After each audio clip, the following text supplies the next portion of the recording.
Should we go live? We're live. Now is the time, a time you'll look back on, a time you adopt as inspiration. You will recollect this time, this moment, right now. Motivate yourself towards success. Overcome, take over. The time is now.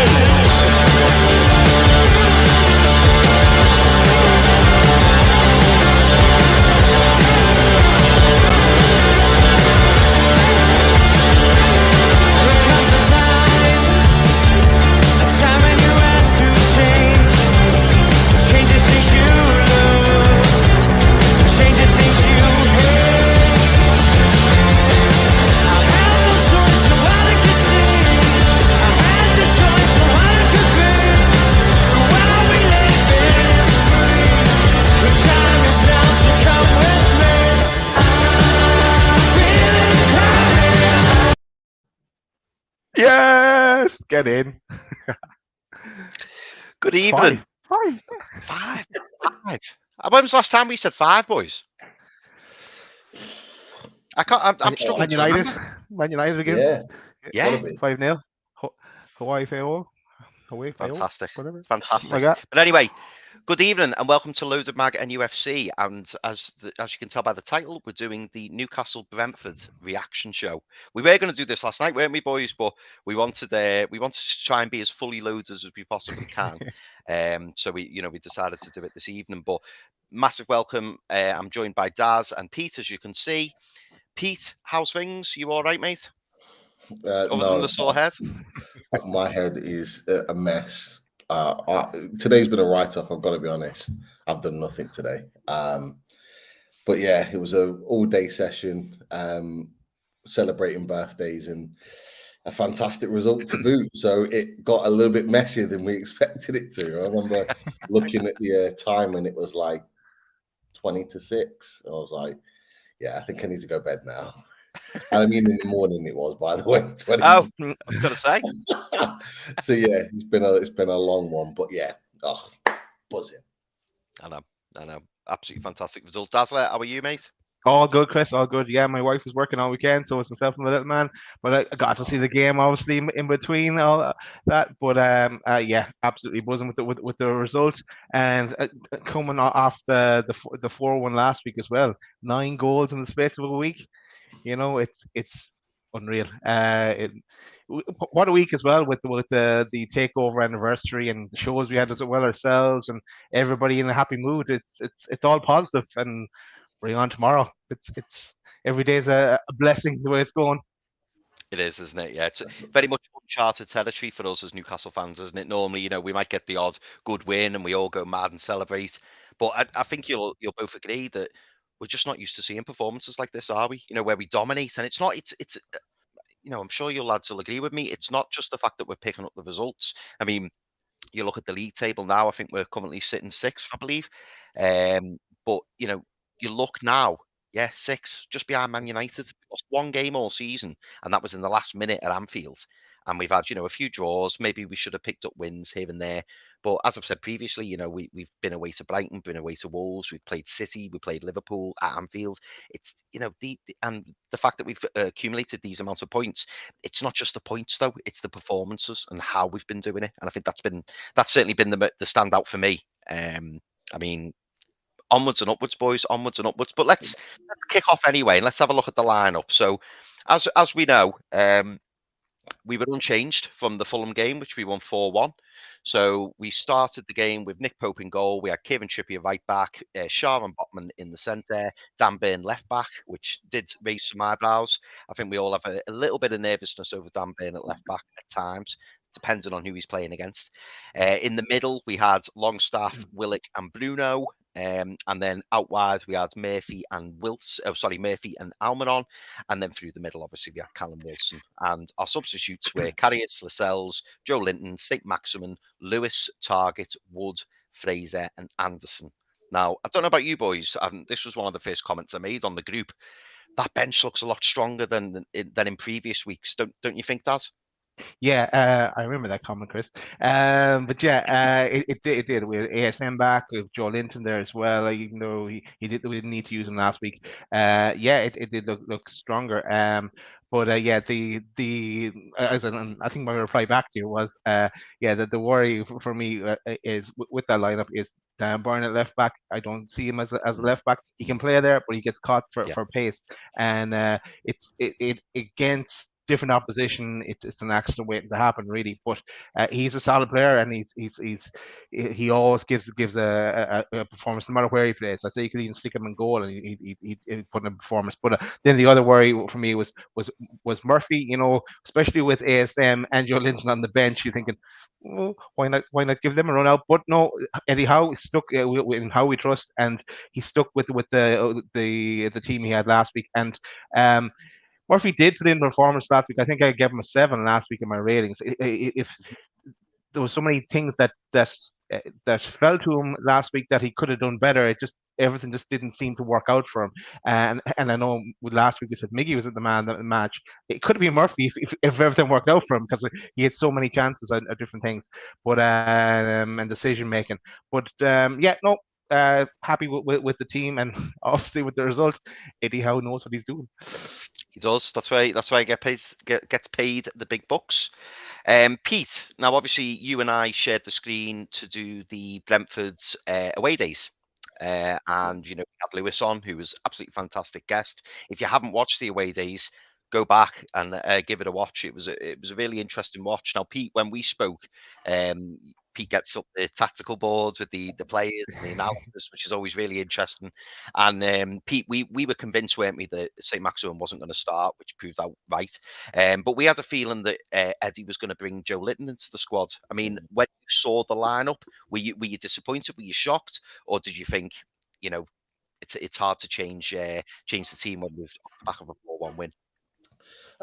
Yeah, I to be honest, I wasn't shocked.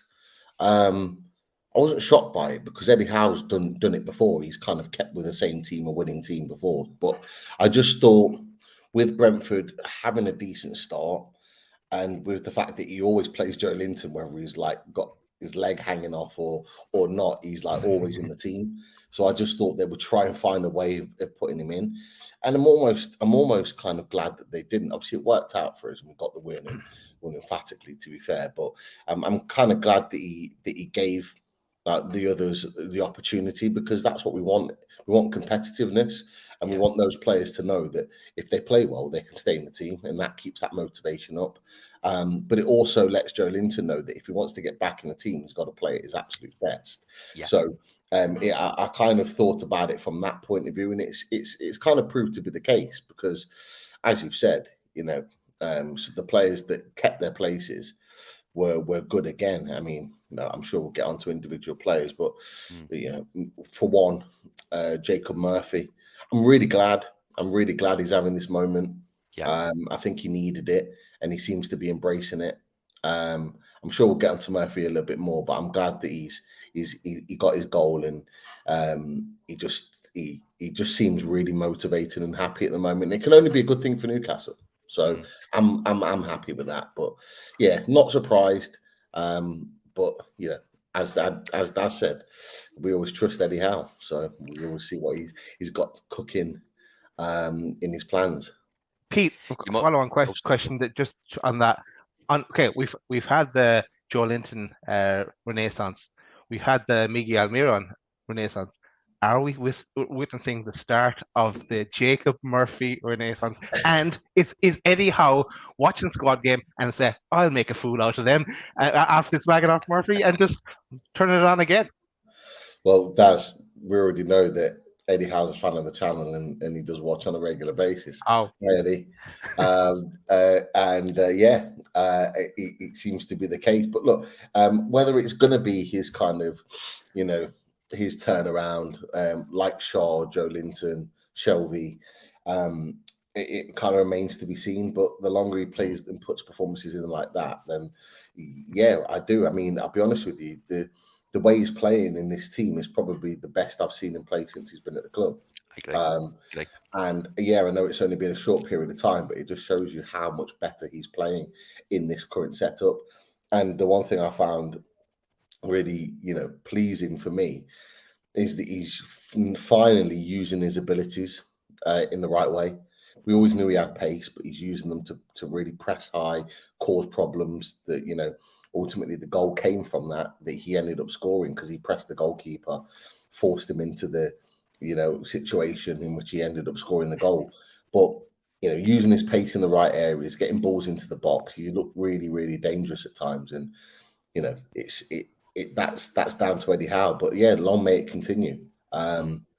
It's so nice to have a player like him who loves the club so much, and his family adored his. To see him being successful, it's fantastic to see. So yeah, I hope it is. Yeah. Yeah, it's funny. I was gonna interrupt you that and go. The only problem is, I suppose, by using the word renaissance was that isn't that like a return of something? And I was gonna say, like Pete said, I don't think I've seen Jacob Murphy play this well ever. He's never really. Yeah. I mean, like I've never. When he's been missing out the team, I've never thought, oh, where's Jacob Murphy? So but credit where credit's due. And as I say, over the past 2 games, he's really stepped it up. And as Pete says, long may that continue. And this kind of shoehorns me nicely into one of the pictures I pulled out before the show. And this was a quote from Murphy. And he said, "We've all got pride in the badge and we're all proud to be here. It's about kicking on and taking us to the heights that we know the club is capable of. It's not about coming here and turning up. It's about putting a marker down and writing our name in history. I think we're heading in the right direction." And I think that's absolutely spot on what he's saying. Yeah. And if you're getting that from everybody at the club, if everybody's pulling in the same direction, if we're all, all aiming for the same thing, it can only be a good thing. I think we see the unity on the pitch. We see it on the sidelines at the end of the game. Eddie Howe laughing and joking with Joe Linton, and it's just lovely to see everyone so happy and everyone all in the in the right direction, because we've not had that for many years, have we? I'm sure you'll all agree. Yeah. Definitely. Right, let's look at individuals. Pete was saying about we're going to move on to individuals, and absolutely, I wanted to kind of do a quick round robin, and I'm going to ask you individually, and I'll I might save it for myself. I don't know. Chris, you couldn't help it. No, I just love it. I can't wait for the next goal. I keep waiting for Fab's next goal. But what I'll do is I'll go around the lineups, and I'll pick somebody obviously to give their prediction, and then obviously if people want to chip into that, absolutely. So Daz, do you want to start us off with the number 22, Nick Pope? What did you think of his performance? Okay, I'm looking because I did my ratings after the game. So Nick Pope, before I give my rating, I'll give a bit of background. The VAR goal the goal that Brentford scored that was disallowed, where Tony kind of got in the way of the play, and then it was disallowed. I thought Pope could have done more to try and stop that, and he was right on front from him, but I thought he could have done a bit more. The penalty, look, at the penalty was a penalty. It's in the penalty taker's favor. It's look at times if the keeper says, so you can't blame him for that. But he made one great save actually later on in the game. But apart from that, he wasn't really troubled. But altogether, I'm going to give him a 6.5. We're back on the decimals. I'm back. I'm also on the decimals, but yeah, 6.5 for Popey. Look, I guess when he's more involved in the game, it's highlighted more how effective he is. But 6.5 for me for yesterday. Yeah. I mean, before I pass on to Pete, I'll round it up slightly. I was going to give him a 7 personally, but like you say, Daz, I don't think he had a lot to do. I think he did reasonably well. Like, I didn't have any major concerns. The reason I wanted to jump in before Pete is, and Pete, I don't know if you were the same as me. Obviously, when we did the Brentford's away days, cheers, and you pitched that. when we did the Brentford away days, we were talking, weren't we, about Ivan Toney coming slightly deeper and NEWBRE running in behind. And as soon as that goal went in, I was going, we said this was going to happen, because Toney just come a little bit deeper. The ball went through. To be fair to Toney, it was quite clever, the way he like dummied it so that it went through to NEWBRE. But thankfully for us, VAR was switched on, and we got away with that one. But give me your thoughts on that, Pete, on that disallowed goal, and then let me know what you also think about Pope. Well, ultimately, it never happened. It never happened. There was no goal, so there's no finger pointing at Pope because he knew it wasn't going to count, so he just let it in. I'm joking, by the way. I'm joking, but no, it's a really good point that you made actually. And look, this is the beauty of what away days is, and this is why it's such a good show for us that are on it and for people that watch it, is because we get the opposition's perspective on things, and it was Lewis talked about that interchanging, and it's great to see that the fans have that perspective, and then you see it come to life, and you think, like you said the same. You're like, oh, we spoke about this because we did, and it's really great to see from that perspective. But yeah, it was. I'll be honest with you guys, and I don't know what you think about this. If Tony's not there, or Tony doesn't get himself involved in that movement, I think Shaw gets the ball. I think that's the big reason why it got disallowed, because Tony has affected the positioning and the movement of Fabian Sharp, and that's what's caused the ball to go through to who it was a nice finish. Now, from a goalkeeper's point of view, I do get exactly what Daz says. Pope could have done better, but if you're any good striker, when you shoot, you keep it as close to the goalkeeper as possible, because when you put it wide either side, that's why good goalkeepers are able to get across and make the save. But when it's close to you, you've got less time to react because it's right close to your body. You might get lucky and it might come off a leg or a foot, and you might knock it wide. But in most cases, it can just brush off you and go in, which is exactly what happened. So I don't put too much on Pope. From that point of view, he made a really good save. Actually, I think it might have been against Palace, where it was close to him, and I think he need it wide. It was either Palace or Bournemouth, but he has got a knack of doing that. But I don't put too much on him from that perspective. And I just think some may think we got lucky. I think it was clearly offside because he impacted the game, and I think if he didn't impact the game, we defend it because our defending was class. Yeah, when we thought we went 1 down, I still wasn't too worried though. I thought we could get back into this anyway. So, but then it was the bonus that it was ruled out. So isn't that the difference though, Daz? Yeah, isn't that the difference? Because what you just said there is exactly how I felt. Now I might have been smashed at that point. I probably was. So maybe that was part of the reason why he wasn't asked about anything. Yeah, but the reality was that actually I don't think any of us were overly worried at that point, because even at that point we were dominating them. We were all over them. It was actually the anomaly, the fact that they had that chance and took the chance and scored, because we looked the better team. We made the better start in the game. So that gave me confidence that we could carry on and keep putting pressure on them. So no, I think it's a really good point, guys, to be fair. Yeah. And really, that's what it's been like pretty much, maybe not at the very start, but pretty much since House come in. We've got that belief back where, we go down and it's just like, okay, we'll get back into this, no problem. Yeah. That's the belief we've got. We've seen it against Man City, didn't we? We went down early against Man City, and even against Man City, who's arguably now the best team in Europe, it was like, okay, let's get ourselves back in position and start working it again. And we've seen what we can do. We then go 2-1 up, 3-1 up. So we know what we're capable of, and that's the nice thing now, isn't it? Having that belief of knowing that we're still in a game, and a bit our home advantage as well. Home advantage is massive. We've really made St James's Park.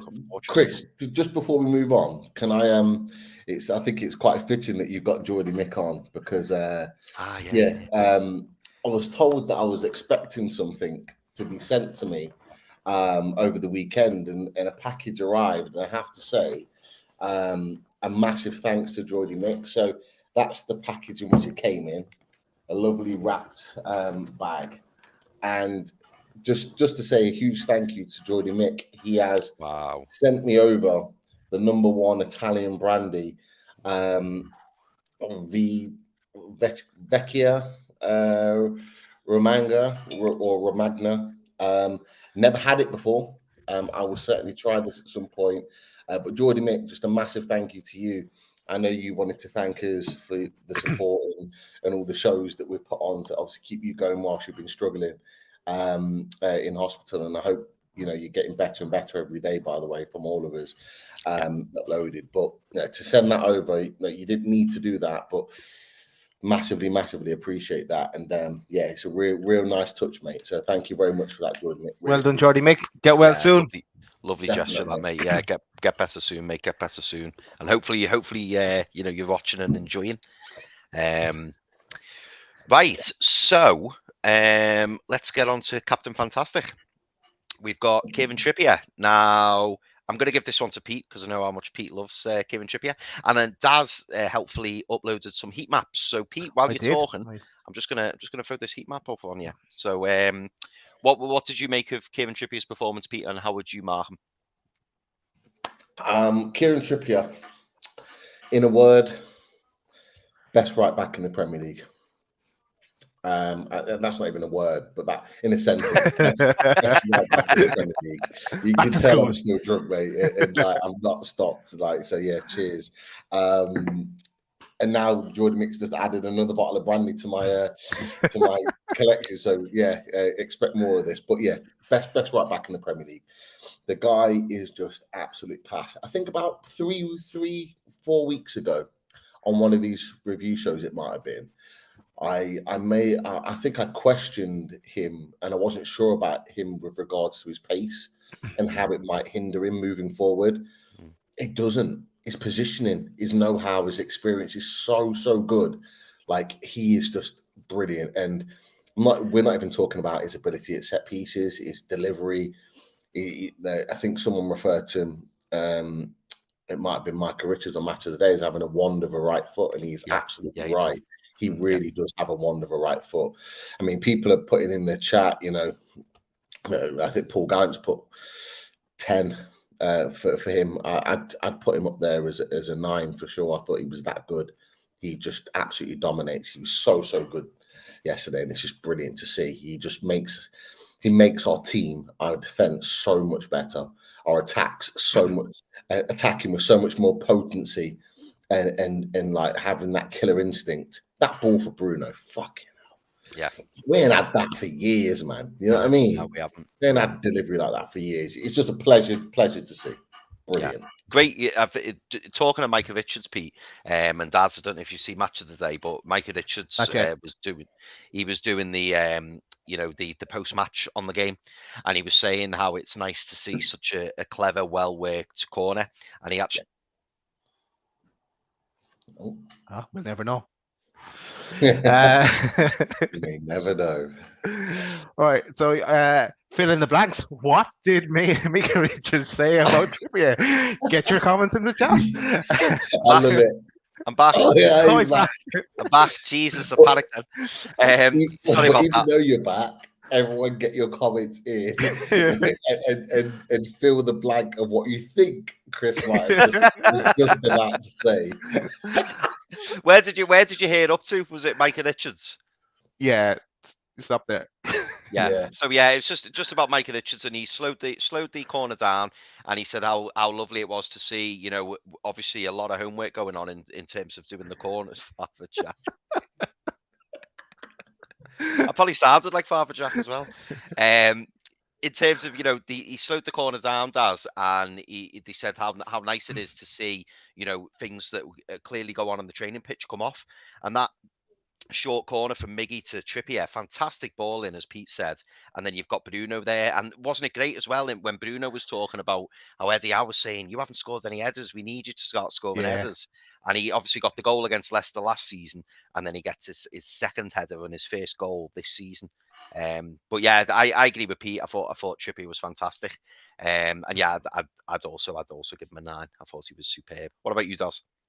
Yeah, I thought Trippier was class and leading by example again. And even I was going to mention the cross that Pete mentioned. Even when the VAR decision, you see the clip where he's over in the referees, you know, trying to get as close to the referee as he can without he goes, no, it's offside, no, doing his job really. But yeah, no, for me he gets an 8.5. absolutely love Trippier. So and I agree. He should be definitely going to the World Cup, and he should be starting for England. Like no question. Yeah, absolutely. England's best right back, as people keep saying, and I think it's absolutely true. I mean, he should be playing, but if he doesn't, we can wrap him up in cotton wool, and he's all right for us. That's the way I see it. Right. So we. One go on, second, Pete. Go on, mate. Chris, because I've just messaged you guys in our chat, and I just said that we need to talk more about that, because I think Daz's point is a very, very good one, and it's one that I think we've been waiting for a long time now, and it's the fact that Trippier, with the VAR, Yes, with the penalty shouts straight the way. We've got Trippier leading the line. We've got 4 or 5 players, Botman, Byrne, Bruno. They're all surrounding the referee. They're influencing decisions. Where's that familiar? The top 6. The top 6 do it so well. Yeah. And they gain influence by that. They get decisions overturned by the influence. I think it's such a good point that you've raised, Daz. And actually, that kind of thing is what we need to do more of. And actually, we've been doing it a lot more this season. And Trippier's always leading the line. So he'll always lead the way with the protest. And when he thinks it's going to go our way, he would, like yesterday, I think it might have been with the offside. He leads the way, and when he thinks they're going to overturn it, and what the ref said, he then tells everyone to go away. He kind of moves them away. Goes, no, I'll deal with it. Because I think we've already shown our influence at that point. But you get so many teams in the Premier League that don't do it, and we're starting to do that now. And I link that with the fact that I link it with the fact that we're fucking class, and I link it with the fact that we're going one way and we're going up, and that's what the best teams do. They show and have influence in games, not just with the ball at their feet, but also with the officials and stuff as well. Some people might not agree with it, but I do. I think it's important. I think as well. Just I imagine it wouldn't be great, as we said before, if we were all mic'd up. But I imagine Trippier is kind of going in with kind of knowledgeable information towards the referee, rather than just cursing him blind and just like giving out. He's kind of a rapport with the referees as well. So he's just a perfect captain for us. Definitely. Yeah. What do you think, Chris? On Trippier, in terms of the you could call it shithousery, couldn't you? But technically, it's not that. It's more the fact that he's so strong with his opinion. He wants to have his say, and I think that was one of the things that Jamal Lascelles lacked. I don't think it's that leadership, isn't it? It's that leading from the front. And I think sometimes we needed to kind of kick off. And it's like, I think is it fair to say, Pete, it was the same in the Fulham game when Longstaff had that tackle? Exactly. They all ran over and all packed around the referee, and they were all going, oh. And I think if that hadn't happened, then maybe, the referee might have looked at it slightly differently. But as you said then, Pete, you quite often these referees will go off the reactions of the players. It's like sometimes when you see a player goes down in the box and none of the players react, you think, oh, it can't be a pen because they're not kicking off. Yeah. As soon as you see them all kicking off, it then sets that little bit of doubt in the referee's mind. Have I made the wrong decision? Have I got this wrong? And then the crowd kick off, and all of a sudden you've gained that little bit of advantage, and that can be the difference sometimes, can't it? Definitely. Yeah. Make sure, if you haven't done so already. Oh, I'm doing thumbs down. I don't mean that. I mean thumbs up. Always good. Thumbs up. Look down. Yeah. Please hit the like and subscribe buttons. And do you know what I'm going to do for everyone visually at home? Because this will blow your minds. We haven't seen this for a while. Yeah, mine's blowing. Like comment. Love it. It's class as well. We don't use it enough. I know we don't. I know. Bring it back. I found that ages and ages ago, and I kind of forgotten about it. Do I have to turn it off? Yeah, you have to turn it off. That's I would have literally just left that off. You can leave it on the whole show if you want. The whole show. Until you hit that like button, that's staying on. It's going nowhere. Brilliant. Right. Okay. We're moving on to Fabian Sharp.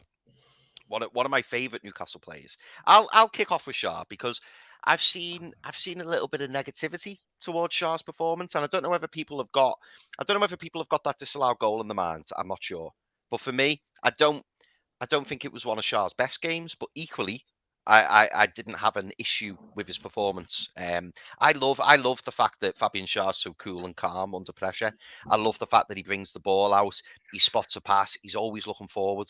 Sometimes it may be to his detriment. You know, if there's an easy pass on, sometimes he'll try the slightly harder pass, may lose possession. But if you don't take risks, you don't get rewards. So I have no problem with that. It doesn't bother me at all. And for me, as I say, it wasn't one of his more outstanding performances, but again, I thought he was reasonably solid. And I know I'm going to come to for his defensive partner, which is a totally different kettle of fish for me anyway on this occasion. But I think Fabian Sharp was a solid 7 for me. Chris, I'm surprised.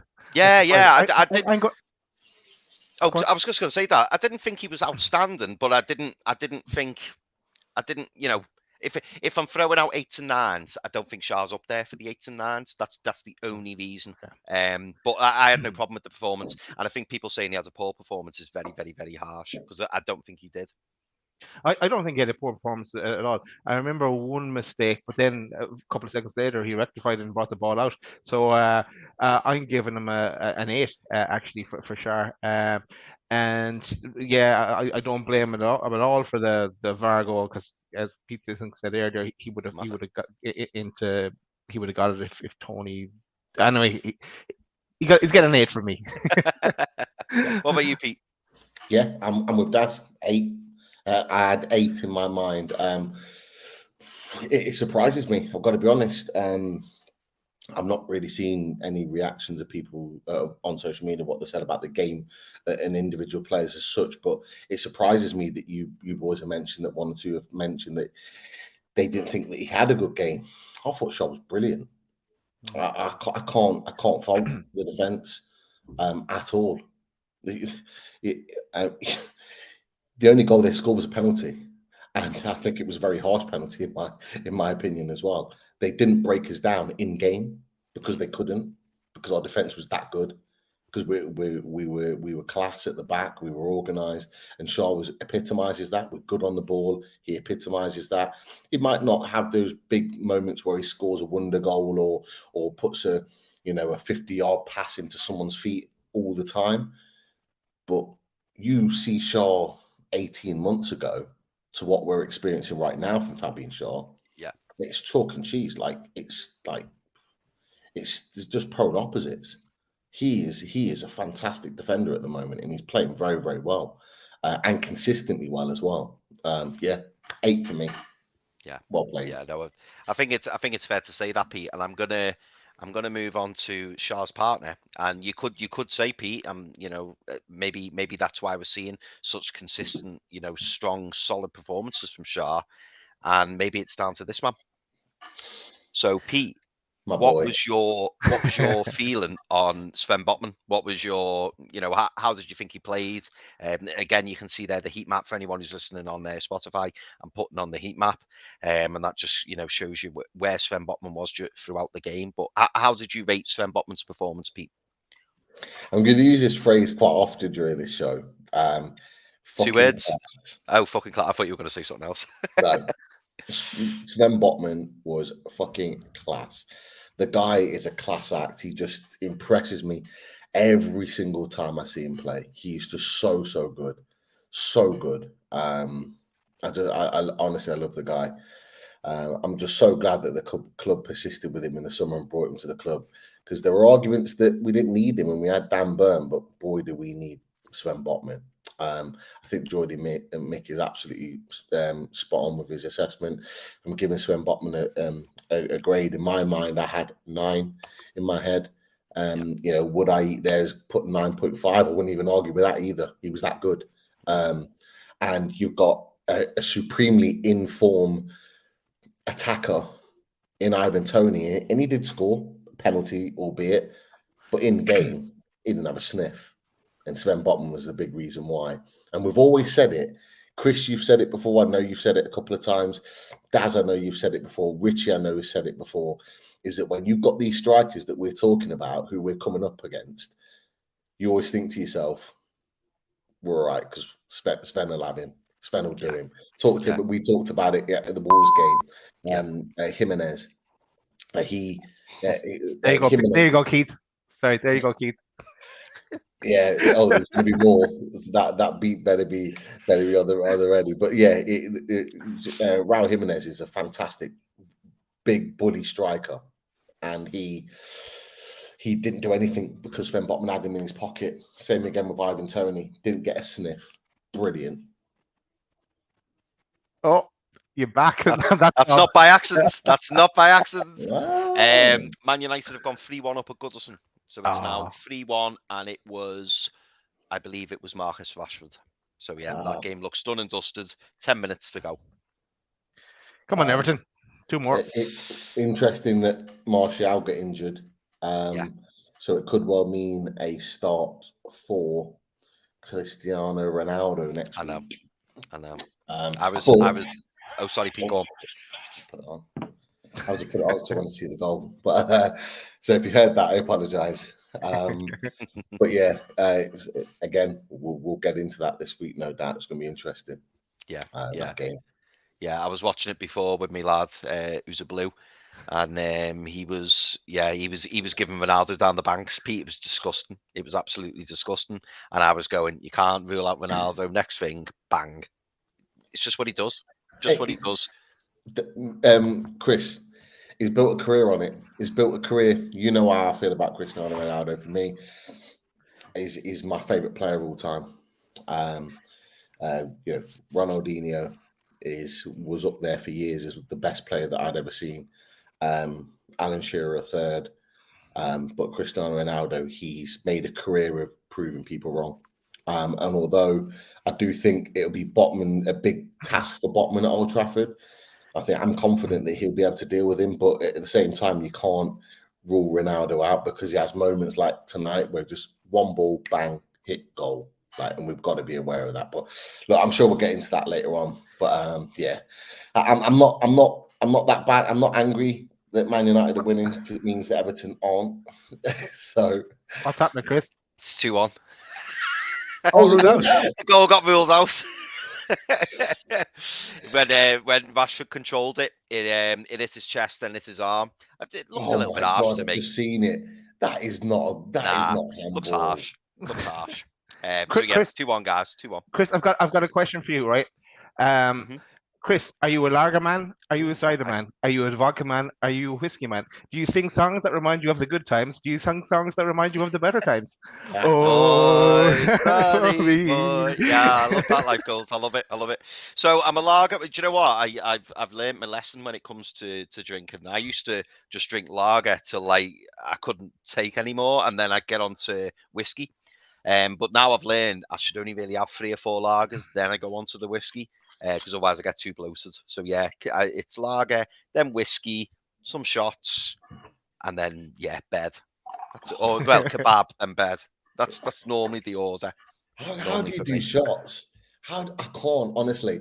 If I have just one shot, I'm sick. It doesn't matter what I drink. I could drink the same drink all night, and I do now. I don't drink lager or beer anymore for that reason. It just bloats you up. Stick to brandy, but if even I had one shot in between all of that, I'm done. Like shots just ruin me like something wrong. I don't know how you do it. Just going back to Sven Botman, just to wrap up Sven. I also give him a 9. The 2 words, Pete, I thought you were going to use and you said you were going to use them more often, was Vol's voice. He's just it's just something else. He just looks absolutely class. It just oozes out of him, and every time you see him on the ball, he's so calm, confident. He's pinging passes everywhere, and then you see him at the end of the game, and he looks like he's not even played. Just like he reminds me almost of Virgil van Dijk maybe a couple of years ago. The way Van Dijk was, everyone was going, "Oh my God, Van Dijk!" And how old's Sven Botman? 22. 22, yeah. It's only going to get better than it. We've just signed a 22-year-old Dutch centre half who arguably could be in our back line for the next 10 years, and he already looks like one of the stronger Premier League centre backs already, and he's played 8 games or something stupid. Future captain, probably. Yeah. I agree. I agree. So, Daz, what were your thoughts on Botman, mate? yeah, Botman, I think we covered it all already, but yeah, solid everywhere, and he really did a job on Tony. He kept him quiet. So that and for me, I was giving him 8.5. Yeah, good man. Right, so now we move on to Dan Burn. Daz, what were your thoughts on Dan Burn? And again, a bit like Shah, although I think Burn got it more. A lot of criticism for Dan Burn, which I thought was harsh, if I'm honest. Yeah, well, before I answer about Dan Burn, I just want to say shout out to Ray. I think Ray is on holidays in Florida wearing his away days T-shirt as we saw today. Yeah, that's right. The Pete special. Yeah, Love it. Those staying away. Love it, Ray. Love it. So shout out to Ray watching us on these holidays. I love it.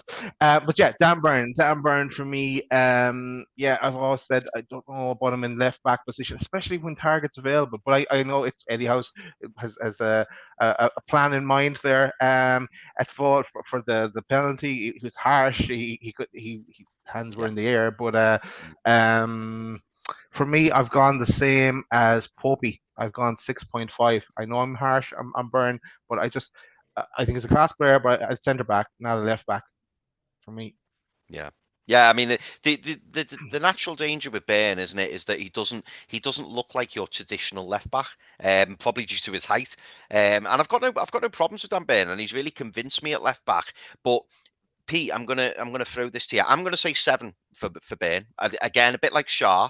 I think with Burn, I thought, I didn't think, oh God, what a game Burn had, like I have previously. Like Burn's been fantastic since he's come in, but I didn't see anything wrong where I'm like, oh, he was shocking, and the handball I thought was harsh. But what I want to throw at you, Pete, and is this why? And because Daz brings up a great point, is this why we're seeing Dan Burn at left back preferred? Because as Pete, I'm sure you've noticed, Kieran Trippier is kind of playing as an extra right midfield. So then Burn is sliding over, and then we've got the three at the back. So we've got Shah, we've got Botman in the middle, and then we've got Burn on the left. And it just shows, doesn't it? And as soon as we lose possession, you see Kieran Trippier coming back to fill in, and then Shah then moves over, and everyone drags across the pitch. And do you think that's the reason why Eddie Howe is predominantly sticking with Burn at the moment? It's exactly the reason why. And what we're seeing right now is a manager that is tactically aware. Like we're seeing a manager that's tactically aware and knows what he's doing from a tactical nature. Now, there's been a few on social media. I think Sean Casey's mentioned it as well, and had a few pelters off the back of it. That it's almost like in game at times we're playing with a back three, and we are just allowing Trippier to play as a right wing back.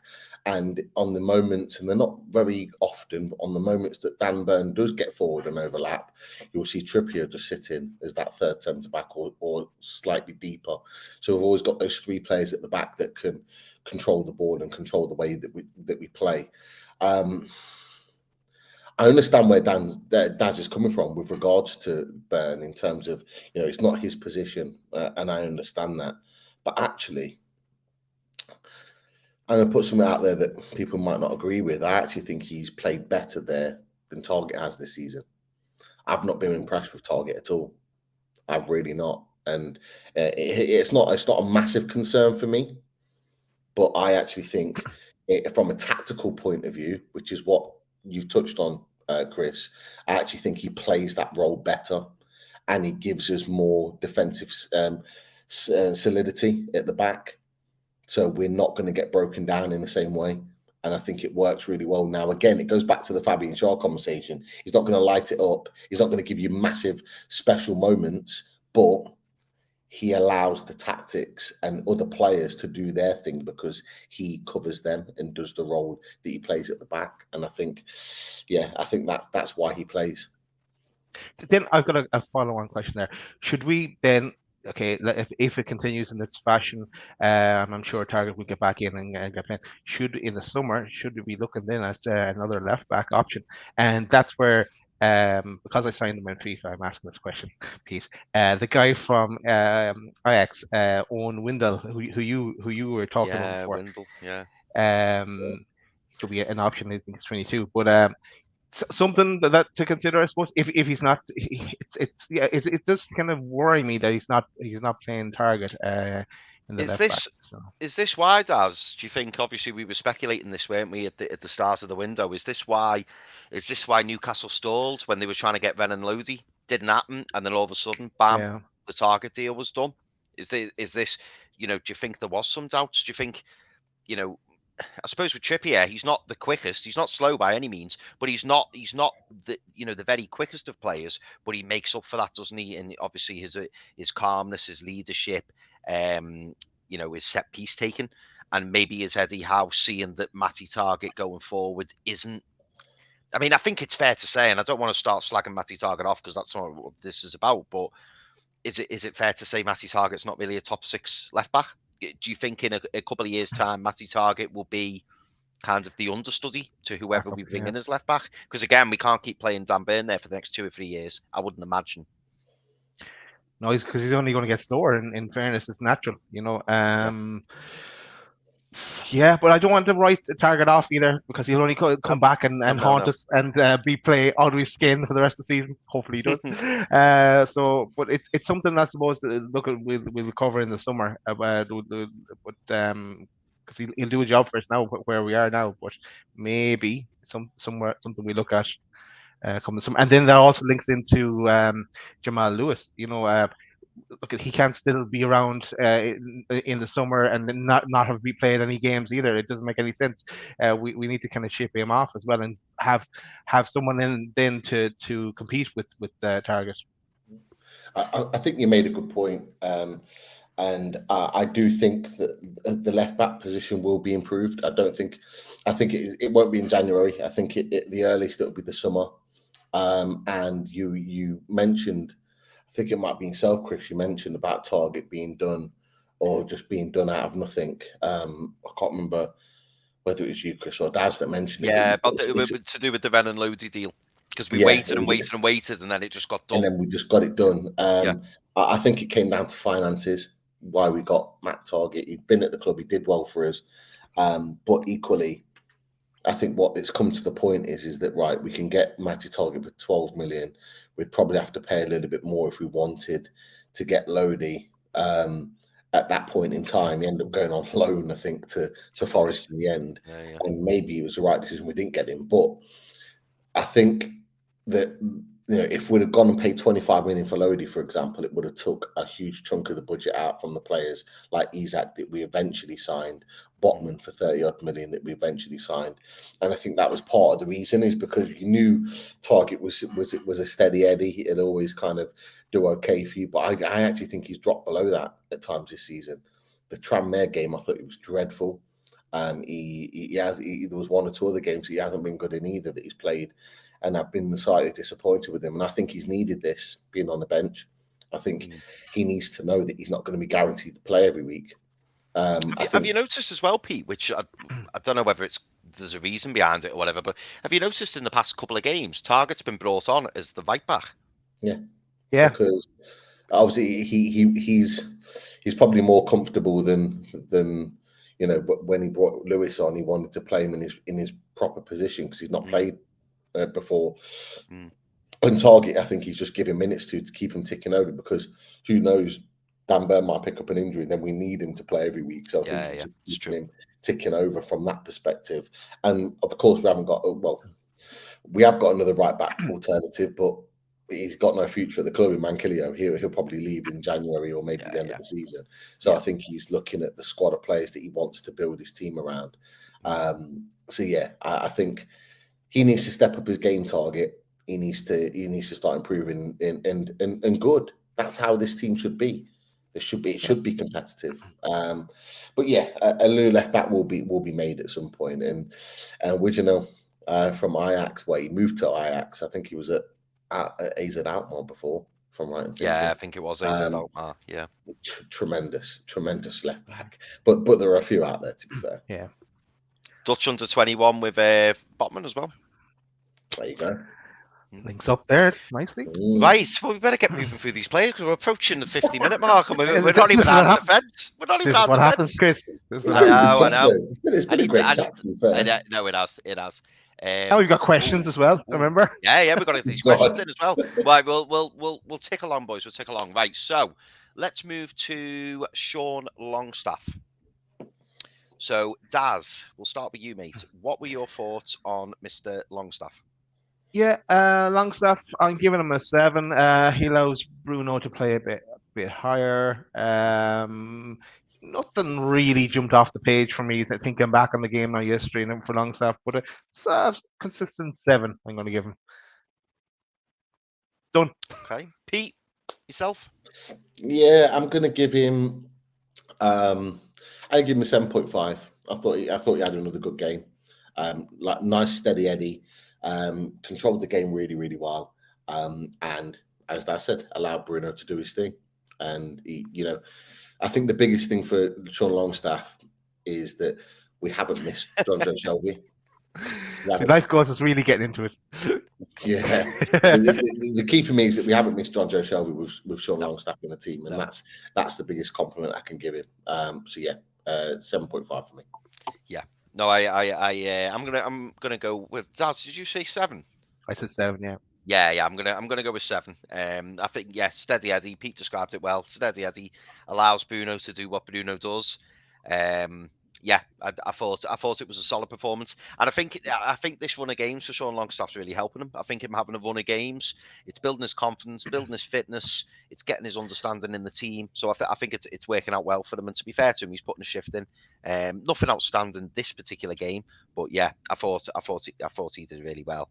Right, so let's go on to Joe Willett, and I'm going to start with Pete because I know Pete again is Joe Willett is one of Pete's Blue Eyes. So Pete, kick us off. What did you think of Joe Willett? I'll go straight in with the rating. I'll give him an 8. I thought it was very good, very, very good. He's growing and growing and growing every week. I love how, and to be fair, I think you tagged me in something, and it was in the Man City game where he left Kyle Walker for dead. Yeah. And you know what? I just love it. Obviously, we saw it against Leicester where he set up Bruno for the winner back in April. I just love the way he can just run and just open up his legs and just, he just leaves players for dead. I love him carrying the ball long distances. He's really good like that, and he's an important player for this team. Works his socks off. An 8 for me. Joe Willett, very, very good and in form. And now all he needs really is a goal or 2. Yeah, that's the only thing that's missing from his game. Eddie Howe said the same, hasn't he? He said, once he thinks that once he gets that first goal, he'll kick on. And yeah, I totally agree, Pete. I was thinking 8 myself. I think what's most impressive about Joe Willett, and you've picked this up loads of times, Pete, in the past, is it's how he gets around the pitch, his engine. I mean, I think we saw in the last couple of minutes the lung busting run, and he really carries us up the pitch, and that's a big plus for us as a team. So sometimes he may go under the radar a touch, because of the fantastic players around him, but I think he does a really important job. Daz, what would you say for Joe Willett? Well, I disagree with Jano's 7.32597. I'm going to go with an 8.5 for Willett. I thought he was very good, and he picked up from the game the last week as well. He was good in that game as well. And as Pete said, I just really want him to score because as Eddie Howe said as well, once he scores one, I think it'll not take him on. He's just getting he's frustrating himself now, and it's just I think everyone's willing him to score. That's why it's a pity that Murphy got the tap in. I would have rather Willett to get the tap in because I think it would have pushed him on. So, but yeah, 8.5 for me for Willett. Yeah, no, that's fair, mate. That's fair. Right now, we've got to try and wrap this up as quickly as we can, boys. And I know it's going to be difficult because we're talking about this, man. Well, then you have to talk about this. Oh, mate, I love this. And we'll have to do it twice. We'll have to do it again in a few minutes. Oh, absolutely. And there's a lot of love for Bruno. A lot of love for Bruno. Daz, I'm going to let you kick this one off, mate. Here's his heat map. Talk to me about Bruno. Bruno, goat, God. unbelievable. And I think I said it on the takeover anniversary show. I cannot believe we got this man, and I cannot believe how good he is. He's just unbelievable. People are now fighting over whether he's the best player ever that they've ever seen playing for Newcastle, and people are saying no, it's Beardsley, no, it's Bruno, no, it's got that sort of debate. You know, when he's up there with the likes of Peter Beardsley, you know he's good, and he is unbelievable. It's just like he's scoring, as you mentioned earlier, he's scoring goals with his head now. As something that Eddie Howe has got into him, and his English has come on as well. He's able to communicate with us, and he just loves the place. And then as soon as Brentford scored, he brings the ball up on his own. Again, it's a bit like FIFA, walking through everybody, bang, back of the net. Absolutely love him. Yeah, can't say any more. He's just what would you rate him as? My rating, yeah. Must better give the rating. I'm gonna give him 10. He gets the 10 for me. He's just something else, isn't he? It's hard to put into words. I mean, it was so pivotal, his goal as well. You know, we trying to think of the name of them. Brentford. You know, Ivan Toney scores that, pulls one back, 2-1. We're all going, a bit like that, Bruno. Tell you what, I'll just win the ball in the middle of the pitch, drive about 20 yards forward, and then just ping it from 25 yards, no problem. And then goes in the corner, celebrates, calm as you like, and then we're back in control of the game. And that's just what Bruno does. And I suppose that really typifies for me why we need him in that number 8 role rather than number 6. I think he's took his game to a new level. He said that he's playing the best football he's ever played at Newcastle, and I think that's because Eddie Howe has pushed him forward a little bit. And you could argue, I mean, I'm no French football expert, but you could argue that maybe he's kind of doing the role that Lucas Paqueta was doing at Lyon, because Bruno was sitting deeper and allowing Paqueta to push on and kick on, and now Bruno's that guy. Bruno's the one who's driving the team forward. He's doing these little intricate passes. His passing range, I think, was it in the first 10 minutes where he did that crossfield ball, and he pinged it about 40 yards, and it just landed at the feet of Miggy Almiron. And I remember just thinking, like, this guy, he's taken us to a whole new level. And when he's not in the team, you notice the difference. So I'm going to agree with Daz. I'm going to say a 10. Pete? And before we go to Pete, Chippers gives his rating. Always brings it to another level. Lowers the tone. He knows it. Oh my God! So, over to you, Pete. Beat that. How can I continue after that? And he's still on the screen as well. Jesus Christ! We should just leave that on the screen for the rest of the show. It's a 10 for me. The guy is world class. He is our genuine world class talent playing in our team. He is so good. For me, he plays in any team in Europe. He gets in any team, and I'm not even talking about squads. I'm talking he starts for any team in Europe. That's how good he is. But he plays for Newcastle United, and it's such a pleasure to watch him play. Outstanding. 2 goals, dictates the play, dominates, controls possession. He makes us tick. When he's not in the team, we are not the same team. That's how important he is. And it goes back to the point of this is why it's important that we add midfield talent in January, because if we lose him for any period of time throughout the season, we need someone else that comes in that's going to be even half or 3/4 of the ability of him, so we can still get through games. That's how important he's become at this team. So good. And I wanted to throw you guys a question, actually, because all the talk of, does he get in the all-time Newcastle United team? He does for me. Me too. In my team, he gets in. He's that good. But obviously, we held someone else that came from French football in high regard in Yohan Cabaye as a fantastic midfielder, and obviously he went to PSG after that. Would you say already after just under a year, would you say he's already surpassed Yohan Cabaye, or are they maybe at evens in terms of how they've performed? What would you guys say for that? jumping in here straight away, he surpassed Kabay at the end of last season, never mind this season. Bruno is a different level to Kabay. Now, Kabay could do his thing, and he was in a poor squad, and he looks even better as well. But yeah, no, Bruno is different level than Kabay.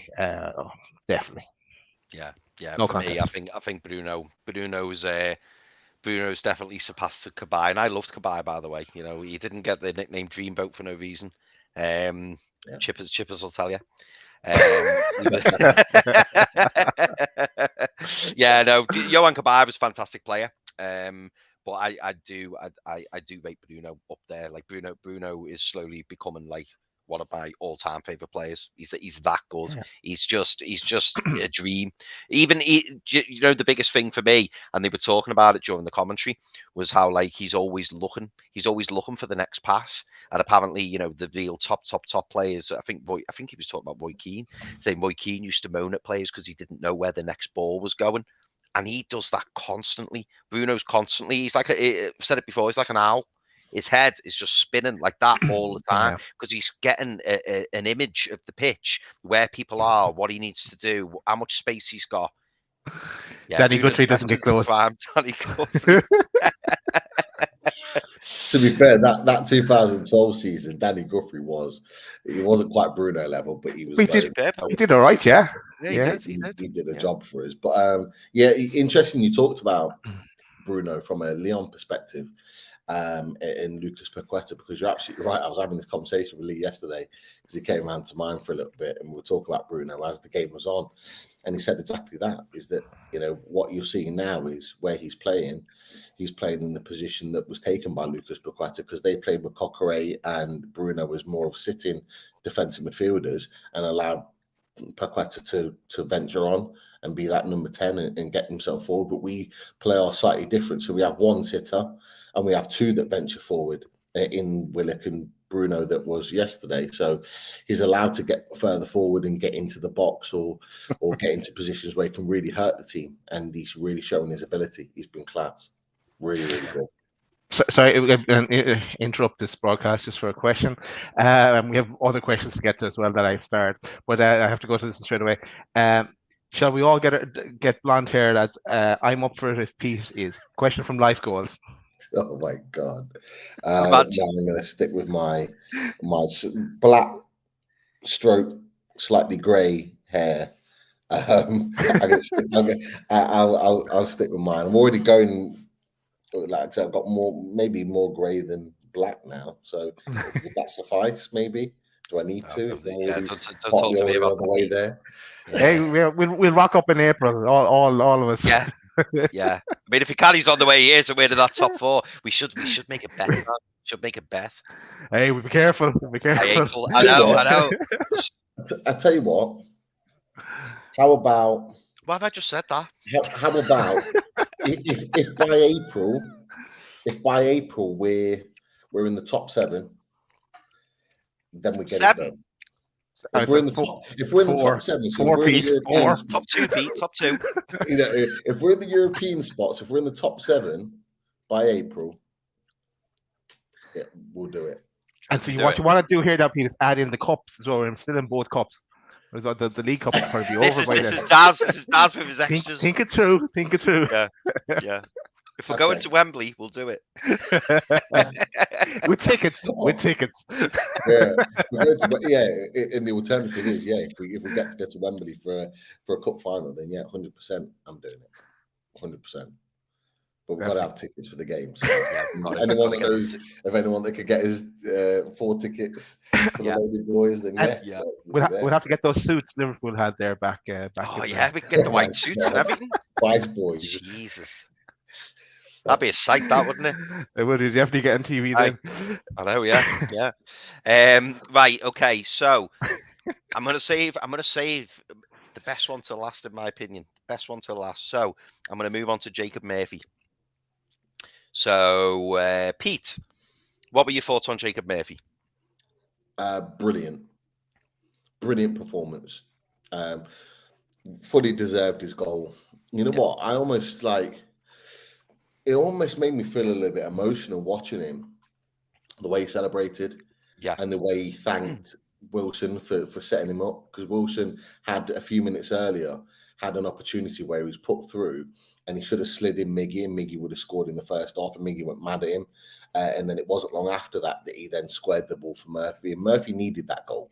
He's had a lot of stick, some of it and a lot of it justified, but you can never say for 1 second that he doesn't run his heart out for the team, and he doesn't love the club as much as we do.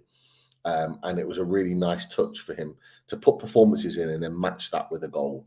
And at the end of the game, the thing that kind of made me feel a little bit emotional was that as they were going round at the end of the game, I think it had Eddie Howe, and then it cut to Bruno and Jacob Murphy, and Bruno put his arm around Jacob Murphy, and they were just saying, they said a few words, and just Jacob Murphy was just like, yes, he was just like screaming, like as if to say yes. He's so happy that he'd scored that goal, and to have that emotion that playing for Newcastle, and that's what it means for you to play for Newcastle and score a goal and have a good performance.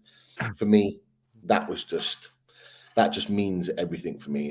And sometimes you just got to go, you know what? You've worked hard for this. You deserve this moment. So, yeah, I'm going to give him an 8.5. I thought he was very, very good. Very, very good. He caused Brentford all sorts of problems for the time he was on. Very, very good performance. Well done. Yeah. I'm gonna give Jacob Murphy a 9. Because he follows up a good performance, a really good performance against Fulham. And as you say, Pete, you could see that how much the goal meant to him. And I think as Newcastle fans, you saw how much it meant to him. And I also thought it was dead funny the way he slid on the grass. And as he's sliding, he finishes the slide by just pointing at Callum Wilson. It was like time to perfection. Yeah. But no, I was absolutely delighted for him. And I thought, like you said, Pete, this is the best I've seen Jacob Murphy. I've had major doubts over him, over whether or not he can continue in this squad. But if he continues as he is, well done, Jacob Murphy, for me, because he's had a lot of knockers, and, I'm sure he's aware of that. I'm sure he knows he's not performed in the past how he'd want to. But the fact that he's actually standing up and really, putting it to Eddie Howe and saying, listen, this is what I can do. I actually hope that he keeps his place next weekend, because I think he deserves it, even though I know we've got Maxi back, but I'd like to see Jacob Murphy stay in the team, because I think it just sends out the right message as well. You will be backed, and you will continue in the team if you perform, and that's exactly what he's done. So I'd give Jacob Murphy a 9. But what about you, Daz? I've gone lower on Jacob Murphy. Now, Jacob Murphy last week got a 7 from me, but he upped it, and he got more out of the game yesterday. He got the goal as well, and the end was delighted from to get the goal. As I said earlier, I would have rather it was Willett just to kind of kick him on a bit. But no, happy for Murphy, and again, I've given him a 7.5. I'd be the opposite. I would take him out of the game against Man United, to tell you the truth. I'd bring in Joe Linton or ESM, but just I don't know. I want him to continue, and I want maybe while he's listening to this as well, how the impact we have on the players and their performances. So yeah. Hi, Jacob. I want him to keep kicking on, but it's 7.5 for me on Jacob Murphy. And also, I love all these. Well, I don't love them, but all these suggestions now with the bets. So from David R, will Daz be getting a Bruno tattoo if he scores 15 goals this season? That's something I'd consider. Or blonde hair for Daz instead of the tattoo. And Yano again lowering the tone. Here's a challenge: if we qualify for Europe, Daz gets a Brazilian. It's they get wilder. Yeah, let's move on. Yeah. Okay. So let's go to Callum Wilson. So I'll start with Callum Wilson. I thought Callum Wilson, I felt a bit sorry for him not getting a goal, because I did, I like his pressing, especially in the first half. His pressing was absolutely fantastic. Like he really pushes us up the field, and we saw, didn't we? For that period when he was out and we had Chris Wood, and then Callum Wilson came back into the team, we saw the difference in the team, and I think the players around him, really, really do appreciate him when he's playing. I don't think it was one of Wilson's better games, but again, the work rate's there, and I do think with Callum Wilson, he's that player, isn't he? Where if he gets, 1, 2, 3 chances, he will put the ball in the net. I just felt that like it didn't quite go for him on some occasions. But I loved as well how unselfish he was, and as Pete mentions, he should have squared it back and he didn't, and then he did exactly the right thing for Jacob Murphy. So I don't want to give Callum Wilson any less than an 8 because I really enjoyed his work rate. He works hard for the team, and I'm such a big fan of his. Disappointed he didn't get a goal, but I think Callum Wilson deserves an 8. What about you, Pete? Callum Wilson, for me, it was an 8.5. That's kind of what I had in my head. Got the assist. I just think defenders just don't know how to handle it. They really don't. Was it his blistering best? No. He had a chance in the second half that he probably should have put away on the turn. But he's just a handful. He's a handful for any defender, and what he does when he's not having the moments in front of goal, he's allowing other players to come forward and have opportunities. So he'll occupy the 2 centre backs or the 3, whoever they are, to allow the wingers or the midfielders to come in and impact the game. So yeah, it wasn't one of his most standout performance, but what he did was really crucial to the way in which this team plays. So yeah, 8.5 for me. Sorry, I was laughing at this comment. Our in goal is now Daz. Daz not retarded. He just cakes the tattoos. J7 tattoos.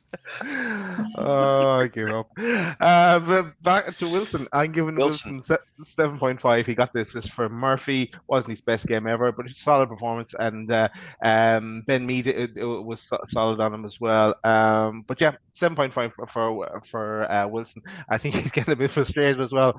That he in these 2 games we scored 9 and he hasn't scored them all. Yeah, and that's a good thing. He wants to score more goals, and he's also probably has in his mind Isak, and it's one of the questions in the chat. Isak is on his way back, I'm sure, and he wants to be scoring to make sure he's spaced in the team. Fantastic, right? And last but not least, Miggy Almiron. Daz? Miggy Almiron, here he is. Boom. Miggy for me. He constantly running, constant threat, the smile on his face, does everything right again. He's on an absolute roll, and we point back to the end of last season where we were criticizing him, and from then he's just ran with it. Unbelievable. I'm giving Miggy a 9.5. Pete? Yeah, I've gone for a 9 for Miggy. Backed it up again with another goal. 3-2, playing very well, confidence sky high, connections with Bruno and other players. Wilson is on point. He's just a revitalized player under his. Just a really, really good performance. And what you've got now is that you've got teams that are looking at how they can stop Miggy Almiron. And I didn't think we'd have that 6-7 months ago. Is that teams that are purposely going out to try and stop him playing, and he's not allowing them to, and that just tells you how good he's playing, because he's fighting back the tactical press and the doubling up, and he's still creating moments. I mean, if that goal had gotten in the first half where he cuts in on his left and whips it into the far corner, Raya, to be fair, makes a fantastic save. Great save. Yeah. But if that goes in, fucking hell, like it's another worldie. Yeah. It really is. But yeah, I'll put in a 9 for him. Very, very good. Keep up the great work. And yes, I was smashed Geordie Mick, so maybe I need to watch that 90 minutes back again. But I thought Wilson played well. But Miggy Almiron, a 9, like he was tops. Well, I'm going to ask you one more question after this, boys, and it's to do with the man of the match. And I've got a feeling we might differ on this. So I'm giving Miggy a 10. Do you know what? I think with Miggy, it's just like I always used to go on about his work rate, as you all know. Absolutely love his work rate, but he's really putting that end product together. And like when I'm watching him, like Miggy plays with a big smile on his face, which we all love. But we're seeing that smile on his face, and he's actually putting in performances. And as Pete's just said, he's making the opposition really think. And now it's not just a case of, oh, Miggy Almiron, don't worry about him. It's now, oh, there's Miggy Almiron. Oh, there's Alan St-Maximin. Oh, there's Callum Wilson. There's Bruno Guimaraes. So there's all these options. And I just think because of the turnaround in Miggy, and mainly as well because of this, I'm just going to flash this up, because of Mr. Grealish and what he thought about Miggy Almiron, and the fact that he got shamed by Jack Grealish, which was an absolute disgrace. I'm bringing these stats up. So Jack, if you're watching, what's that? 9 appearances, 4 goals, 5 appearances, 1 goal. So Jack, you're going to have to up your game, mate, because Miggy Almiron at the minute, Miggy Almiron is a player, on everyone's thoughts, not just Newcastle fans. I think other fans, like Man United, we've got Man United next, by the way, that's finished 2-1 at Goodison Park to Man United, just in case anyone's wondering. Man United are going to be worried about Miggy Almiron, absolutely, because the form he's in. He's fantastic. So, yeah, I'm giving Miggy Almiron a 10. And, Daz, I'm going to ask you, who is your man of the match from the Newcastle-Brentford game? Definitely Bruno. I know Miggy had a brilliant game. I agree with you. But for me, it's Bruno. The best player on the pitch. He'd be in everyone's team of the week, I'd say, as well as any of those Premier League teams of the week. But, yep, 100%. Bruno. And Pete? Yeah, I've got to agree. Bruno Guimaraes, unbelievable performance, standout player. Yeah, very, very good. Very good. Yeah. Well, I give Bruno a 10 and I give Miggy a 10, but Miggy is just going to edge the man of the match for me. I think Miggy, wow. I just love Miggy, and I think he deserves it. Like I say, he's turned around. Since Bruno's walked through the door, Bruno is world class, and I think Miggy is he's rose his levels, and it's really starting to pay off. All that hard work that he's put in is really starting to pay off. So I want to give Miggy man of the match. But yeah, I can't argue with Bruno being man of the match for you two, because Bruno is Bruno, isn't he? Absolutely class. But Daz, before we start to think about wrapping up the show and doing the sponsors, etc., I believe there's quite a few questions. There is. I want to go to this comment first from Mick.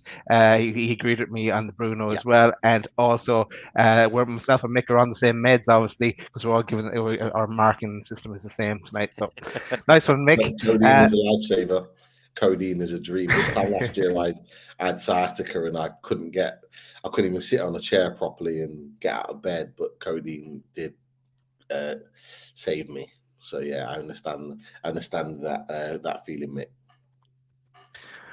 Rightio, let's go to the questions, and let's go to the first one. No particular order, but we're going to go with this one from Life Goals. Touched on it a bit, but question for the panel: should ASM replace Murphy versus Man U? And then factor into that how we have to get Joe Linton in that back into that team as well. Yeah,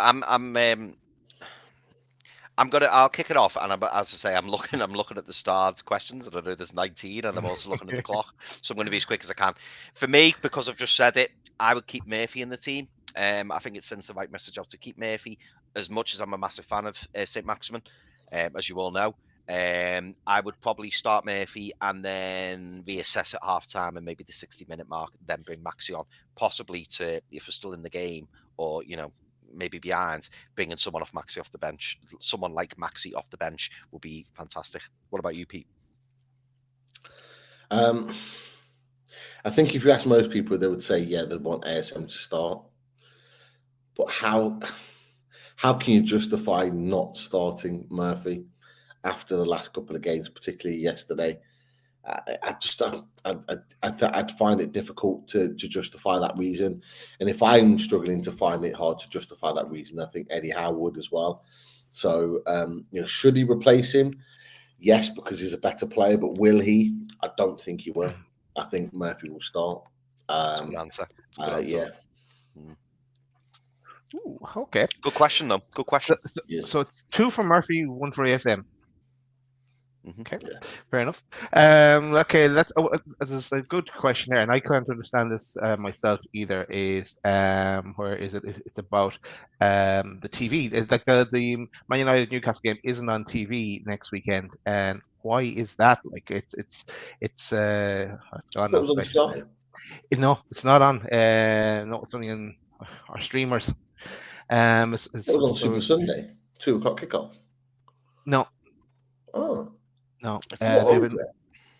no, it is, and it's a strange one. That like it's the bigger game. It's bigger than the game that you have on. Villa Chelsea. What? Yeah. Oh, Jesus Christ. There's actually 4 games on at 2:00 on Sunday, and we're one of them. And they've chosen Villa Chelsea. So you've got Villa Chelsea live on Sky Sports, and you've got Leeds Arsenal, Man United Newcastle, and Southampton West Ham. So the 2:00 kickoff is Villa Chelsea, and the 4:30 kickoff is a little bit of a tasty one: Liverpool and Man City. Imagine that Super Sunday. You've got Man U Newcastle, and you got Liverpool City. Man City. What a Super Sunday! They've just ruined their Super Sunday by having a game that nobody cares about. Let's be honest. I mean, it doesn't affect me because I'm at the game, but it's still like it should be on TV. That's a game that everyone's going to talk about. We're literally sitting 5th and 6th right now. What a game! And you remember they messed it up last year as well when when Ronaldo came back. It was they should have put that game on, but they had already got it planned and stuff like that. Yeah, exactly. They couldn't change it then. But anyway, what can we do? We'll still get to watch it. Don't you worry. Good linking with Man United, and question about Dubravka. See, Dubravka isn't in the match squad again. He would have seen more game time with us. Well, at least they would have put up a challenge to Pope. And we with the injury to Darlow, he would have been ahead of Darlow anyway. But it's not working out for him. He could be back with us in January, or else he could be sold off somewhere. I feel a bit. I've kind of shut down from Dubravka now. I think. Do you know what it was? It was that message he put out when he was sitting watching the match, and he was saying, "Come on, boys," and he'd been there for like 3 or 4 hours, and I was thinking, is it like that, really? You know, like he said some nice words about Newcastle, don't get me wrong, but I felt like it was a bit unnecessary. And then he also referred to, as I'm sure he's aware of, Newcastle fans don't like the fact that when they talk about United, everyone just goes, "Oh, they're talking about Man United," and I'm sure he referred to United as United, and I thought that was another kick in the teeth. So now I'm kind of, when Dubravka gets brought up, good servant, happy with his time at the club, think he did really well, but yeah, I'm not bothered. Yeah, I don't care either, to be honest. I've not even thought about him since he left the club, and that's just me. It is very, very clear that Martin Dubravka left to get a bigger wage packet. Can you argue that? Can you argue against it? He's a professional footballer. He needs to look after his family. I can't argue that. But he's gone to Man United for the stature, basically to put on his CV that he's played for Man United, and to cut wage packet. That's all he's gone there for. He's not going to play any games. He'd have played more at Newcastle. He travelled with the squad in Europe, didn't get on, wasn't even in the matchday squad today. Like, I don't even think it bothers him. I think he's just quite happy to sit on his money, but sit on the fact that he plays for Man United, and he will use that as a tool moving forward, and that's all it is. Moving on, shout out to Roy who put the super sticker in earlier. Thanks for that, Roy. And a question on there's 2 questions linked here. One from Oliver first on question, guys. When Isaac is fit, does he drop to the bench, or do we drop to the bench Miggy or Wilson, or leave Isaac on the bench? A good problem to have. And linked in with that is any news on the return of Isaac? Pete, I'll let you kick off that one. Go on, mate. Yeah, it's a great question, and I think, Chris, you alluded to it when you talked about Wilson. Wilson is desperate to score goals at the moment because he's desperate to justify himself starting the games. I think you mentioned in his podcast that he's almost been told, like, if he's fit, he's the number 1 choice. I don't see it as that, personally. I think that if he's not scoring, I think they go with Isak, because Isak probably offers a little bit more in terms of the build-up. Technically, he's better. He's got a better touch, better pass. He doesn't do the physical side of things, and the movement is probably isn't as good as Wilson. But I think Isak's going to be right on his tail. Will Isak come straight back into the team? No, because that's not what Eddie Howe does. He brings players off the bench. We saw it with Joe Linton and Alan St. Maximin. But Yeah, I don't think it's as cut and dry as that Wilson's going to be guaranteed first choice striker. And what a problem to have. You've got Callum Wilson, who's a goal scorer. You've got Isak, who's a £60 million signing for us. You've got ASM sitting on the bench, Joe Linton sitting on the bench, and we're still smashing teams 5-1. Like it's just crazy to think that this is Newcastle United. But hey, we're loving it. Yeah, you took the words out my mouth there, Pete. Yeah, for me, Isak's got to earn his place back in the team. Like you, I think if it was a straight choice, if they were starting from scratch, I think Isak would start above Wilson. But right now, the share is Wilson's to lose. The only question, I suppose, well, the only two questions are, will Eddie Howe try and accommodate Wilson and Isak up front? Maybe that's something he tries. I don't know. But the one thing for me, which I hope doesn't happen, and I keep harping on about this, I don't want to see Isak playing on the right wing. I want him number 9 through the middle. I know he's a 14, but I want him through the middle and I want him scoring goals. I know he can play there, and I know he's spent time playing there for Sociedad, but I just think I don't know. I just with your main strikers, I think you'd have your main strikers through the middle. I don't want him to become this right winger who can play right wing. I don't want that. I want an out and out right winger. So for me, Miggy and Wilson keep their place, unless, of course, Eddie Howe changes the formation, and it's up to Isak to try and earn his place back. But yeah, the pressure's all on Callum Wilson, as you say, Pete, because if Callum Wilson goes for 2-3 games and not scoring, you could find Isak goes straight back in. Yeah. For me, I it's something that we'll talk about. We'll have our opinions on. We don't really need to worry because we know Eddie Howe will have a plan for this, and he will start it first. I just want to shout out to Adam there, who's the first time in the live show. If you haven't subscribed already, Adam, make sure you subscribe, and hit to everyone. Make sure you hit that like button. Next question is, and this. Thanks, Chris. There you go, Daz. On the ball, you know what I mean? I'll turn it off now, I promise. Subscribe. Next question is, and this is something I put in our own chat as well. Okay, the question is, do we need top forwards in 2 seasons to keep Bruno? I said in our chat, I think we need to be in the Champions League in season 24-25, or we risk losing Bruno. Because he this season obviously not, and next season we more likely won't be in the Champions League, but the season after that, we need to be in the Champions League, I think, to hold on to Bruno, because also the next World Cup will be coming up by the Cup of America or whatever it might be, and he'll be wanting to cement his place or in that squad, and probably be the first choice at that stage. But thoughts, lads? Yeah, I mean, I'll jump in straight away. I think yeah, we're not getting top 4 this season. Next season, I hope we're challenging for top 4. Not saying we're going to get it, but I'd hope to be challenging for it purely because of the trajectory. I wouldn't have said that before the start to this season. But I would like to think that we're, having a scrap for top 4. Not saying we're going to get it, but I'd like to think that we could, be up there. Kind of like West Ham the other season where they just missed out. Bit like that, maybe. But I think, like you, Daz, Bruno's 24 now. So I think by the time he gets to 26, 27, if we're still not in the Champions League, I think his head will start getting turned a little bit. Pete? I'm going to say that if we get European football by next season, the end of next season, Bruno Guimaraes signs a new contract. If we get European football this season, he signs a new contract in the summer. And that's what the club will do to try and tie him down. I think if we get European football within this season or next season, we are exactly where the club wanted to be and exactly where the club told Bruno Guimaraes. I was going to say, do you think that's what he told them? Yeah. Do you think that's what the club told Bruno? I think they thought, let's get top 8, next season Europe, season after Champions League. Because we've got to remember, when we signed him in January this year, he was playing Europa League. So he was playing in Europe in the Europa League. So it wasn't like he was constantly playing Champions League football. They had a great season the season before where they got to the latter stages, and he was a part of that. But they weren't regularly playing Champions League football. He was playing in the Europa League. So I think if we get European football this season, it's a year ahead of schedule. But I think if we get it next season, even this Europa Conference, we are where we wanted to be.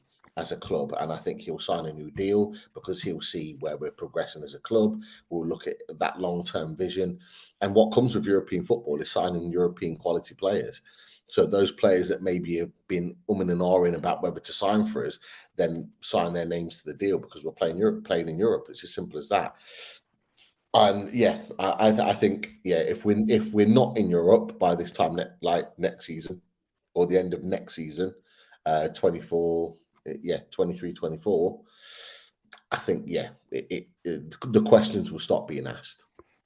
Do you think like say the Europa League and the Conference League would be enough for him though, because he's played Champions League football already? I think in 2024-25 season, I think he'll want Champions League. I don't think even that the other league, European competition would be enough for him. He would want Champions League. Who wouldn't? And it's a good point, but he himself talks about the project and about building this club, and he knows where this club's come from.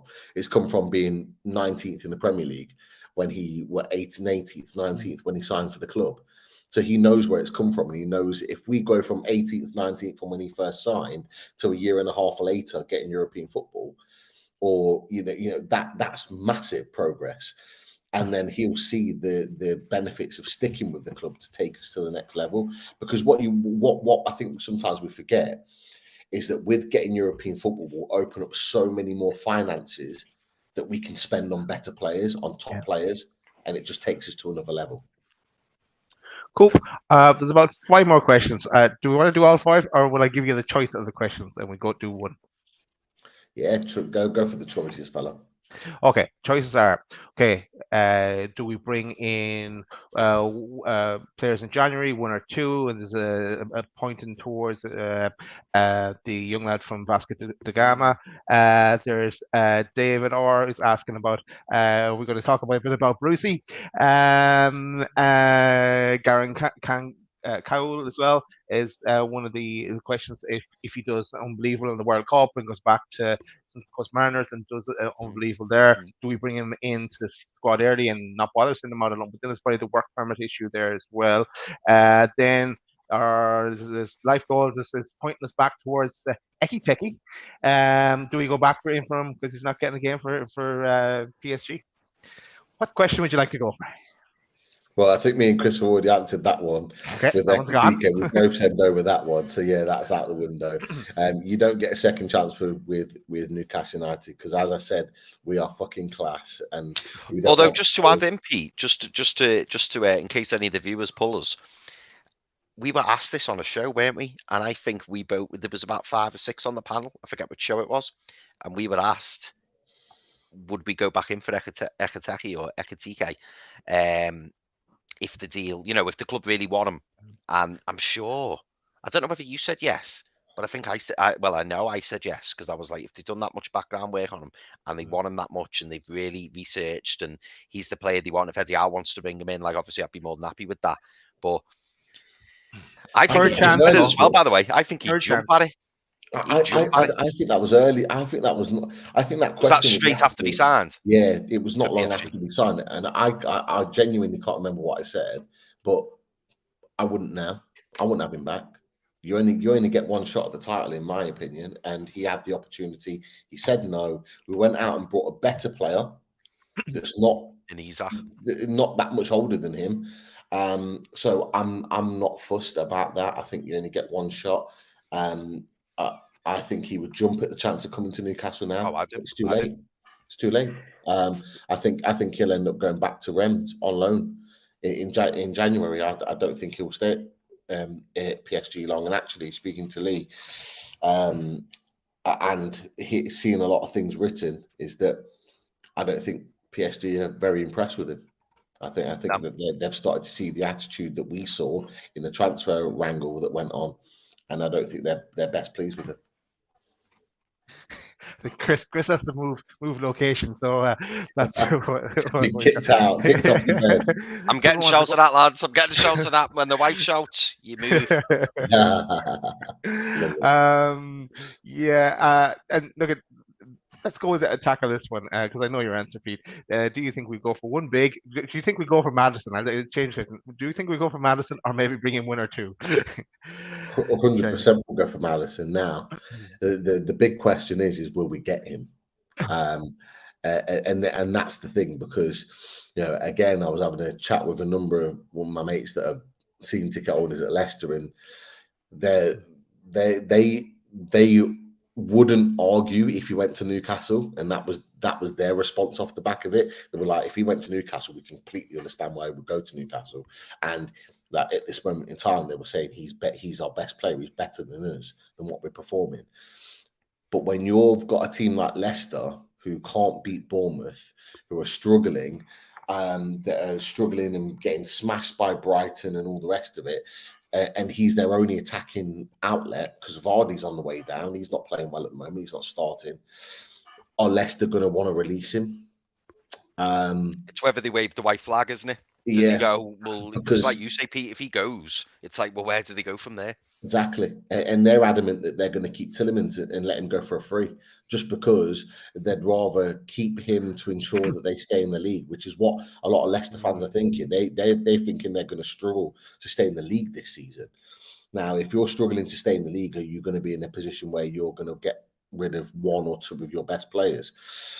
Possibly not. So that's the thing. But if we put enough money down in January, and I do believe that January is going to be our best time to get Maddison. I think if we don't get Maddison in January, I think he goes elsewhere. I think he goes Champions League football somewhere.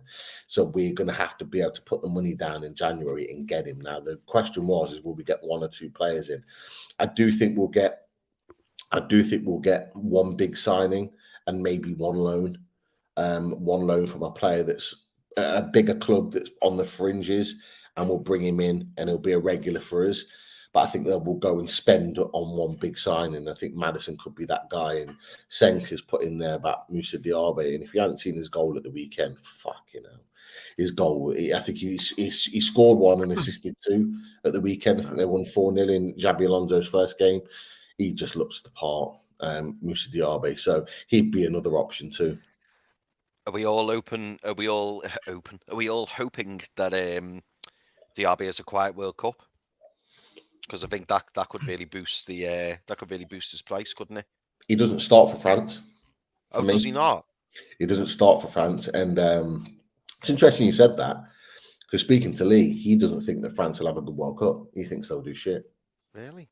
Yeah, because of all the problems that have been going on with the Pogbas and the Benzemas. I think Benzema coming in and Giroud coming out has caused a lot of issues within the international camp. Because Giroud, although he's not the star player, he actually fits better in their system. But Benzema coming in is disrupted all that, because he's gone back to international football, and he said he doesn't believe at this point in time that they're going to have a good World Cup because there's too much stuff going on. But that could feed into our hands, because if he doesn't play, it means on that world stage, and he doesn't get regular games, it means that we could probably get him for a decent price. But yeah, his price. It would surprise me if one of those two players are in there, and don't rule out Cody Gakpo from PSV. Yes, I thought Leeds have agreed a fee again or something. Or there was they're trying to agree a fee. They're trying to now. Whether that gets done early or not, I don't know. But he is a super talented Dutch international player for PSV. Unbelievable talent. Like we talked about him briefly on the Footloaded Transfer Show. Any one of those three in the wide areas would instantly improve Newcastle United. So I'm happy for any of those. Yeah, no, he was. If the Anthony deal didn't go through, Man United were going to go for Gakpo, weren't they? So it was the backup option. But yeah, interesting. Right, I think that's pretty much it for the questions. Maybe I should give a shout out to the sponsors, and so shout out to shyburns.com. Simon, who was in the chat I think earlier, he's 100% record, of course, he's always in the chat. So yeah, and you know all the range that Simon has available: t-shirts, hoodies, and also the home of the loaded t-shirts, the normal one in a variety of different colors, and also the away days one, who we should get the picture of Ray and stick it up here, because Ray was modeling it as we speak out in Florida. So good man, Ray. And shout out to Pins and Prints and the range that Dean has available there. And a shout out to Machine House as well, and Marty from Machine House, and the range from Machine House, and the t-shirts and the hoodies available there. Check out the latest. And also shout out to Dean in the Dirty Rise and the merch that Dean has available on his site. So check that out as well. Is our sponsors. We don't really know what we're doing. Our plans are this week, lads. We will have shows, but we kind of have to talk about it. We've been kind of busy with the takeover anniversary and everything else. So we have a few that I know Pete, yourself and myself talked about a few different ideas. So we have a couple ideas. It's just what order we put them in. So there will be something happening this week, but when we know, you'll know. Yeah, away days will definitely be happening this week. It'll just be who will be our guests. I'm hoping I'm working on a new guest for the Man United game. I'm waiting to hear back from them, but we'll definitely have an away days regardless. And yeah, so definitely keep out for that. And of course, you know what we're like. We'll just spring a show, and you say you just got to stay tuned to the Loaded Mag NUFC Twitter handle, because we could pop up with a show at any point. Do you know what they need? Do you know what they need to do, Pete, to help with that? Of course. Good man, Chris. Hey. Like the show. Keep commenting because we love it. And if you subscribe, you will get reminders. And unfortunately, there's Ian from Toon Raiders asking if there's any subtitles available on Spotify. For me, no, there's not on Spotify. There is on YouTube though. You can turn on that option. And I'm crystal clear. If 3,000 people in Saudi Arabia can understand me on the takeover day, well, there was a translator as well involved, then you should be able to understand me. Yeah, that's it. I think actually, Chris, I'll let you round out the show, but to play us out tonight, we must pay homage to the War Flags display. And I have a 3-minute clip. I'll only play a minute of it, but it was something special. So over to you, Chris, to see us out for the night. Okay, mate, fantastic. Well, just to remind everyone, obviously, we had a bit of a laugh and joke about the subscribe. If you haven't liked the show yet, please do. If you haven't subscribed yet, please do. As you know, we're on the road to 5K. It's really easy. It's free to subscribe. All you got to do is click that button. And obviously, as well, we also have a membership offer available. So if you'd like to become a member, please consider doing so. We have monthly prize draws. And yeah, we'd love you to be part of the journey with us on Loaded Mag NUFC. Last thing I just want to say is it's nice to be back running the channels, running the buttons, should I say, running the buttons. Good job, Chris. So I hope it's been all right, everybody. If it hasn't, please do leave a comment. In fact, no, don't. It's worked, Chris, because just looking on there, we've had another, I think, 10 subscribers from today. So, yeah, thank you all for subscribing and keep doing so. So, must we do something right, Chris? Well, yeah, you know. Don't be hard on yourself. I know. I can't help it. But no, massive thank you to Daz and Pete for joining me on the show tonight. I hope you've all enjoyed it. And Daz, hit that button so we can listen to the War Flags. Confuse everyone. I'll say Eddie, how. Over to War Flags. Do your best.